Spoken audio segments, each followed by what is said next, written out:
Hello and welcome to the award-winning Bowie Youth Showcase. I'm Cassara Clay. Today we will focus on empowerment in our community and how it works with our two guests, a former Prince George's County Council member and a personal development training specialist. Sit tight, we will be right back.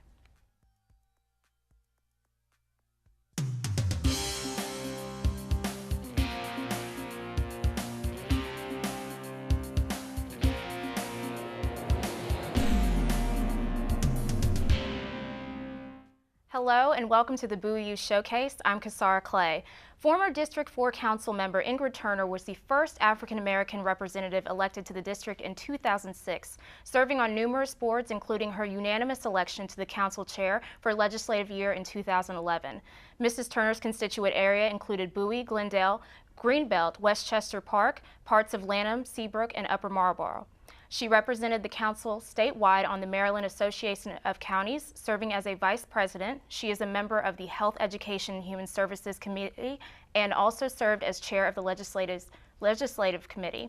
There are so many accomplishments that we cannot name them all. We would like to mention the 20 years of service to her country. Former Council Chair Turner retired as a commander in the Judge Advocate General's Corps, United States Navy. Turner is a graduate of the United States Naval Academy with an MBA from Golden Gate University. Additionally, Mrs. Turner completed advanced studies coursework at George Washington University School of Law in the area of healthcare law. Thank you for joining us today, Ms. Turner. Thank you for having me. Of course. How did you get your start in government? Well, you know, I graduated from the United States Naval Academy after going to school here in Prince George's County. I went to Pointer Ridge Elementary School, right in my community. Then I went to Elizabeth Seton High School, and I was lucky enough to get a nomination to the United States Naval Academy. Wow. And graduated when one of the first females, the sixth class of females to go to the United States Naval Academy. And then we got commissioned as an ensign in the United States Navy, and I spent 20 years on active duty, traveling all over the country, gaining education, gaining knowledge, serving my country, and that's how I started in the federal government. Oh, wow. Okay, so why should we learn about government? Well, you should learn about government in several different ways. As I said, I started in the United States Navy. I served 20 years on active duty, but then I was lucky enough and blessed enough to come back to my community for the last 10 years of my active duty life. I was involved in the community, and then I ran for office. So I decided to run for elected office, and I was able to get elected my first time by 58 votes. Okay, so your career in the Navy and being a Prince George's County native, is that what prompted you to come back and serve your community? Well, probably like you, my parents told me and always instilled in me a foundation of giving back to your community. Gain the knowledge that you can, but always come back to where you started. And so I grew up in Bowie, and I came back to Bowie and wanted to give back to my community. Saw that we didn't have a library in our community. And by getting involved in your community, you can make a difference in your community. So I ran for office, and now I bet you if you drive down 214 on Hall Road, you'll see a new library in District 4. Oh, wow. Thanks to you. Can you, how did the Navy help your career in politics? Well, I think that the Navy will help lots of young people in their career. When I first went into the military and went to the Naval Academy, I was excited about getting the opportunity to learn in the sense of getting a outstanding college education. But then many of us, just like now, the economy was bad, and you're not guaranteed a job, right? But when you go in the military, or when you go into graduate from the academy, you are guaranteed a job. So I was guaranteed 5 years working in the military. But not only did not just 5 years ended up, it ended up being 20 years gaining job experience. I was a lawyer. Yes. I did prosecution in the military. I did healthcare law. I did claims and tort claims. I did also used my MBA and kind of served like a managing partner in a law firm, deciding if we needed 5 lawyers in Spain, deciding if we needed 5 lawyers in San Diego, how many lawyers we needed throughout the country so that we could best serve I guess I would say the operational side of the military. Okay. And what makes you, aside from all your accomplishments, what makes you a good councilwoman? Well, I think it's what makes many of us in our community good people. And what makes us good people is being involved in your community, listening to what your constituents want for their community. So what I did as a council member and what I continue to do these days is attend PTA meetings, attend youth empowerment summits, attend listening sessions, attend budget sessions so that you can hear about what your constituents are concerned about. And then as a council member, you take that information and you go back and you fight and you advocate for their interest and their concerns. Absolutely. And what does this job entail? Being a council member, yes. Wow, it's an awesome responsibility. But what it entails is it entails listening to your constituents and then going back, and when I say going back, and here in Prince George's County, that's going to Upper Marlboro where the county seat is. And you work with your county colleagues. In Prince George's County, we have 9 council members, and you work with your 9 council members, but then you also have to work with the executive branch. And here in Prince George's County, the executive branch is the county executive. And here it's the county executive, Rashern L. Baker III. And he serves as our county executive. And you come up with policies to, for example, bring more jobs here to Prince George's County, bring more economic development here in Prince George's County, help to make our school system better. One of the things, especially with our youth, that I'm proud of that we worked on with my colleagues is bringing more summer jobs here to the youth so that they can be prepared for tomorrow. Could you give me an example of what those summer jobs are? Because I was a lifeguard and that was like, for me at 16, I just thought that was the best job ever. But what jobs have you brought? I just want to say I was a lifeguard too. So funny, and I swam at the academy, and all those things about team spirit and teamwork, that helps you on later on in life. So talk about the summer jobs. You can work in the different agencies throughout the county, whether it's the environmental agency, the Department of Public Works and Transportation. You can work in our Maryland National Capital Park and Planning Commission, but we also partner with businesses throughout the county. We ask them to be partners so that our students, again, can have internships and opportunities to gain on-the-job training before they actually have to go off and work a job. And I have one question. Why is it, speaking of going back to government, why is it important to vote? Oh, it's very important to vote because the people that you put in office are going to change and impact your life. And so you want to vote, you want to go out and vote so that you can make a difference in the sense of voting for the best candidate. If we don't show up at the polls, if we don't show up at the polls, then we can't complain. And many times people won't show up, and people have lost their lives and fought for the right to vote. So please, please come out and vote every opportunity you have. And when I say that, there's local elections, there's every year, not every year, but local elections can happen every year. You can have statewide elections, and you can have federal elections. How do you get that message out to the youth? How do you get that out to college, not college kids, but to high school students who are just turning 18 and this is their first election? Great question.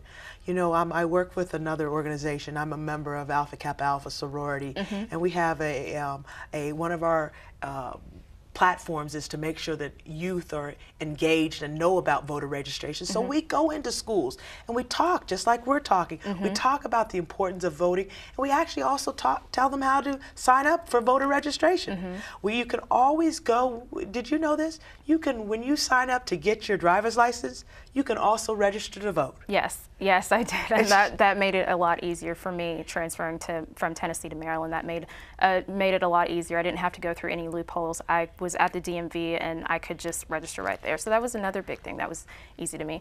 I want to ask, you touched on what your parents told you. Do you still use those same messages to talk to the youth? Oh, absolutely.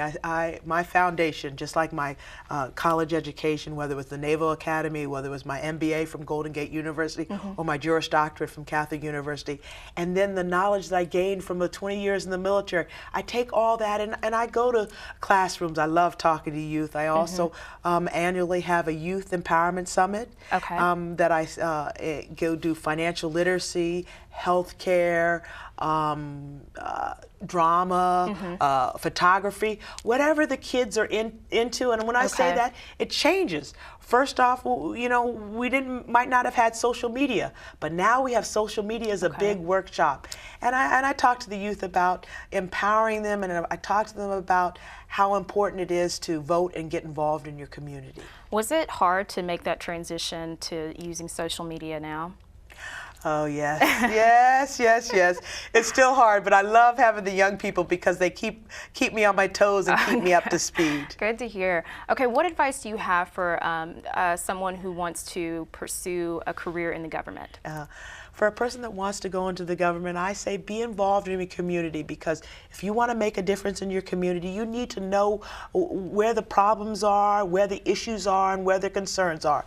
So if you want to be involved in government, get involved in your community. For the youth, take a summer job. Take a summer job in the different agencies so you can see where you best fit. Maybe it is in the IT shop. Maybe it's in the environmental shop. Maybe it's in the Department of Public Works. Or maybe it's in a council member's office so that you too can run for office. How would they be able to advance in government? Advancing in government is just like I'd say in the civilian world. And what I say that is just like in the military. When I was in the federal or the military, you advance by working hard, showing up early. I always say overperform. Okay. Under promise, overperform. I like that. I like that a lot. And could you tell us a bit about the Youth Empowerment Summit? Okay, my Youth Empowerment Summit is a program for kids from 6th grade to 12th grade. Okay. And it's a day-long activity. It's a summit. It happens annually. I do it in partnership with InReach and the Maryland National Capital Park and Planning, some nonprofits. And it starts at 8:30 is registration, 9 o'clock starts the program, and it goes through till about 3 o'clock. They have breakfast, they have lunch, they have workshops, we have motivational speakers, we have free giveaways, iPads, different things along those lines. The kids love the technology. And then we know it's a Saturday. It happens on a Saturday. And we know that they've done financial literacy. They're going to do life. They're going to do the game of life, how to make decisions in life. But we also let them have some fun. So we end with some local talent here, a concert. Oh, wow. Okay. And I want to ask you, how can you make Prince George's County better? Well, I can't make Prince George's County better all by myself. I've always been a person about teamwork, about togetherness. It takes you, it takes the community, it takes us all working together to make our community better. It takes the youth, it takes the seniors, it takes the parents, it takes the teachers, it takes the county council and the county executive and our state and federal partners all working together to make Prince George's County better. My last question is what would you like to leave behind, your legacy? My legacy, I would like to be that I made a difference, that I helped the youth, I helped make my community better, and some of that has already started in the sense that I told you that together with the community we have a new library, we have a new middle school in Greenbelt Middle School, we've brought more economic development here in Prince George's County, and I want to continue to make my community where I grew up better. Thank you so much, Ms. Turner, for joining us, and thank you so much for giving us insight on the government and the youth, the importance of youth and the importance of voting. We will be right back with our next guest, Sheila Madison. Thank you so much.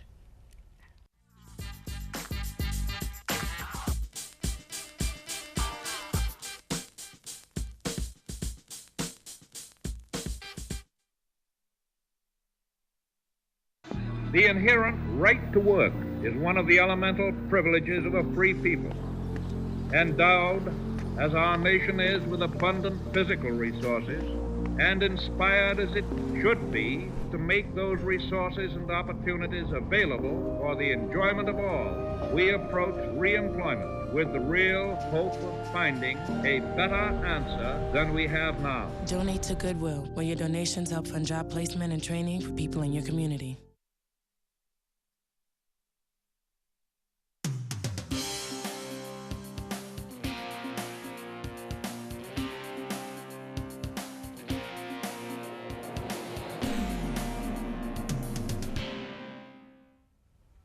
Sheila Madison is the founder of Sheila Madison and Associates, a personal development training specialist consultant focusing on high-energy workshops for businesses, nonprofits, and more. Ms. Madison is also the founder of the National African American Women's Fitness Month and the National Exercise with Your Child Week. She is a personal development training specialist, consultant, and keynote speaker since 1990. She has presented engaging, results-oriented, high-energy career development and personal development workshops. Ms. Madison holds a Bachelor of Arts in Psychology from the University of California, Riverside, and a Master of Arts in Educational Communication and Technology from New York University. She enthusiastically conducts on-site career, personal, and leadership development workshops in school districts, community groups, nonprofit organizations, and businesses. Thank you for joining us today, Ms. Madison. Okay, as a personal development training specialist, what does that job specifically entail?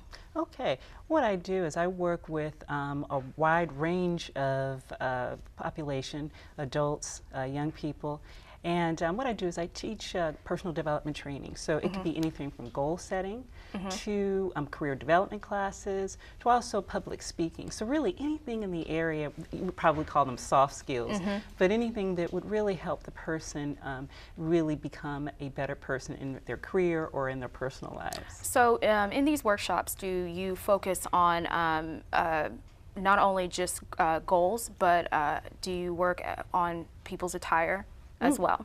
Yes, you know, because matter of fact, that really is in the area of our career development. Okay. And so that fits right in with courses that I teach, for example, in interviewing. Okay.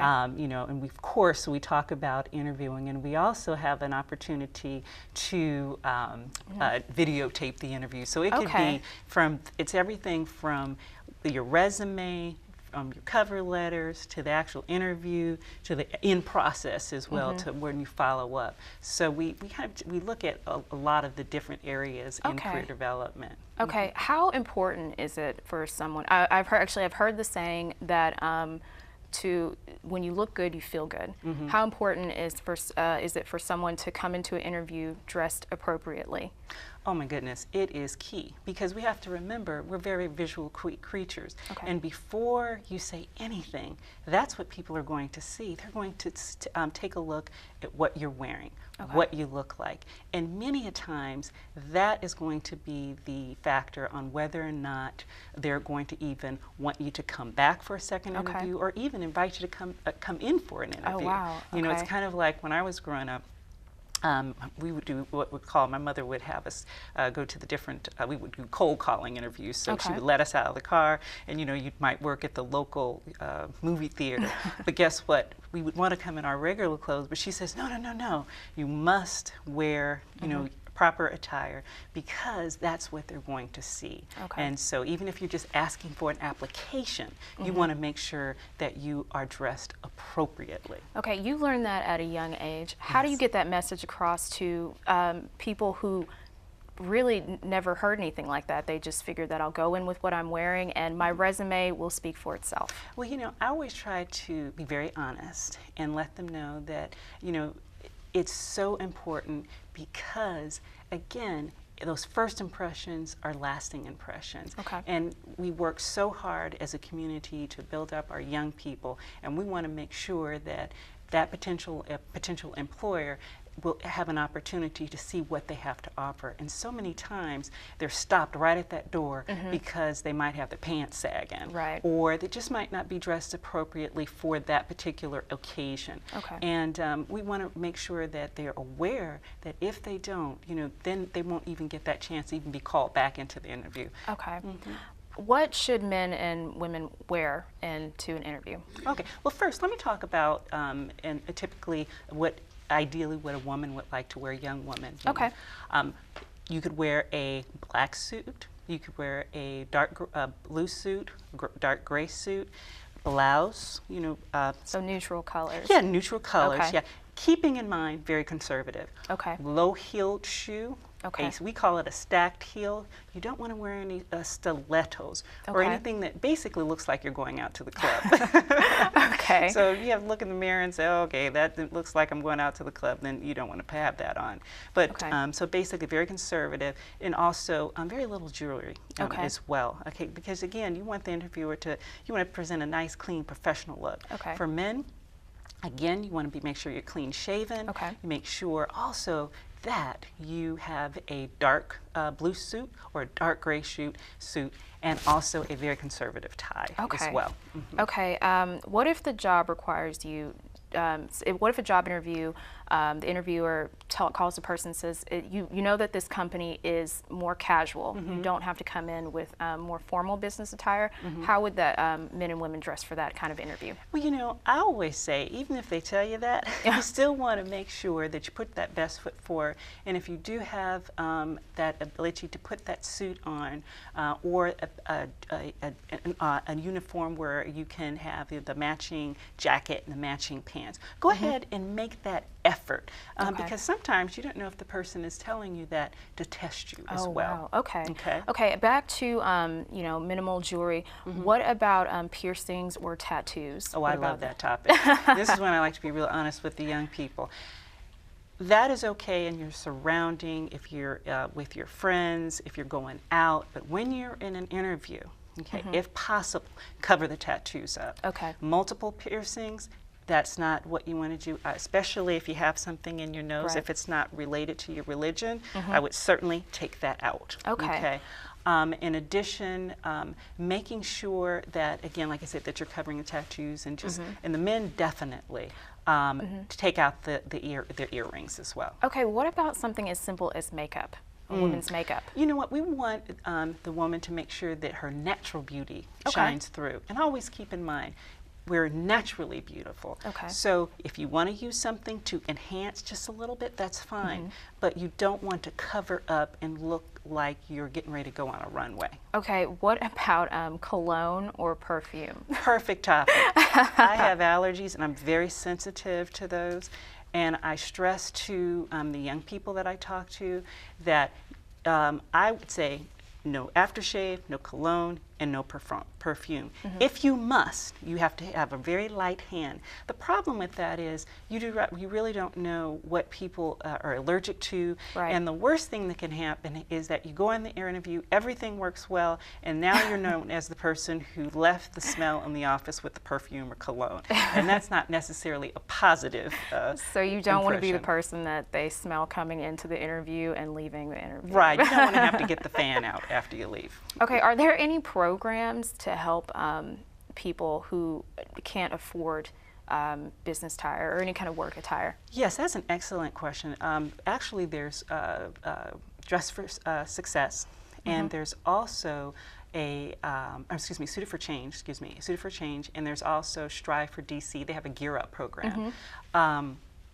The first program that I mentioned, that gears primarily with women, okay, for women's attire.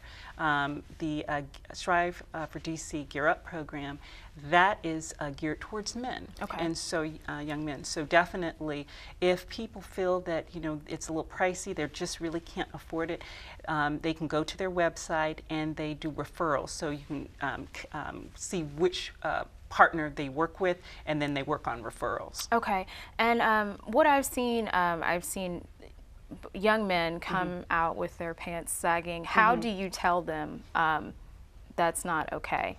Even not just in the work environment, but just in everyday life. How do you tell them? I would say, you know, because again, you do have to be careful these days just in terms of how you're approaching people, because you want them to be receptive. Okay. And so I think after I've determined that I'm going to just kind of take this look at the situation, what I usually tell them is get them to find out what's going on in their head. Instead of just saying, pull up your pants, I would say, you know what do you think that says about you? Okay, and then I can further the conversation, then we can have a dialogue, because I have to figure out what's going on in your head before I start talking. So, and I think that's what I think young people want. They want to have a dialogue. They want to have a conversation instead of being told what to do all the time. Okay, now we've covered makeup and jewelry, tattoos. What about hair? So for someone who does not necessarily have a conservative hairstyle, for example, if someone has dreadlocks, or their hair is natural, how should they style their hair when they go to an interview?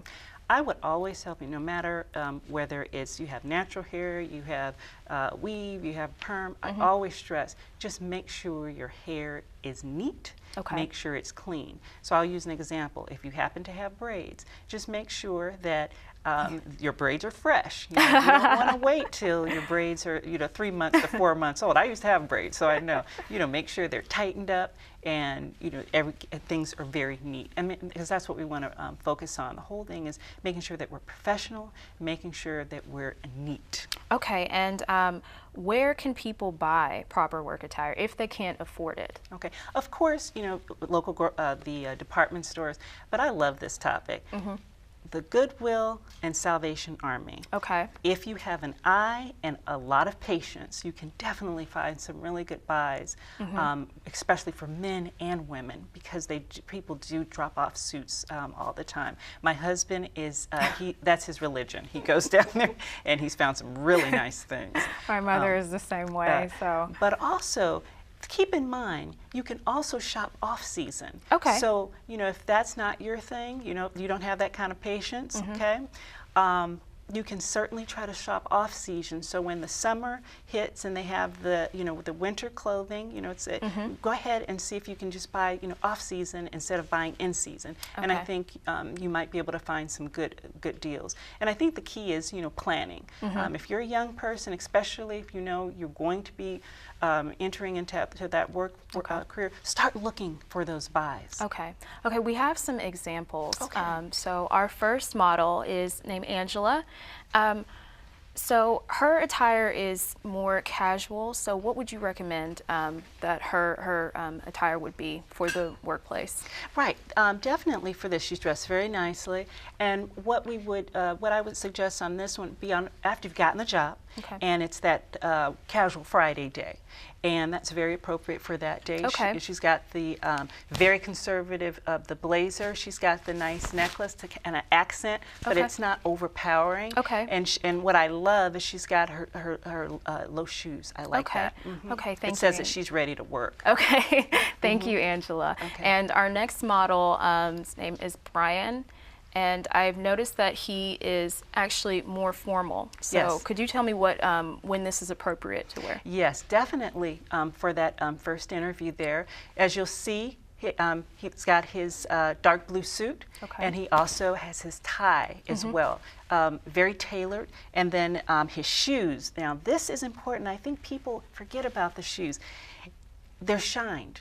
Okay. They're not scuffed. Okay. And it looks like he probably prepared those the night before. Okay. I noticed one thing, that he has an accent collar.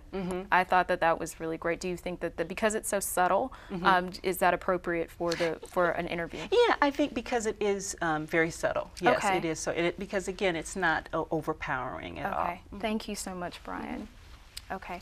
Thank you so much for coming and giving us some insight on the proper attire and how you promote this message to the youth. Thank you so much for joining us. Thank you. We would like to thank both of our guests, former Council Chair Ingrid Turner and Sheila Madison, for empowering our communities. Thank you for watching the Bowie Youth Showcase.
Hi, may I please have an application?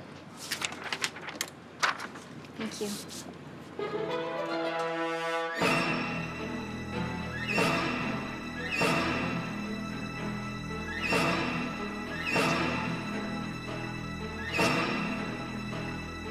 Skip the drama. Get your GED. Okay. Take that first step towards a better future and sign up for free classes now at yourged.org.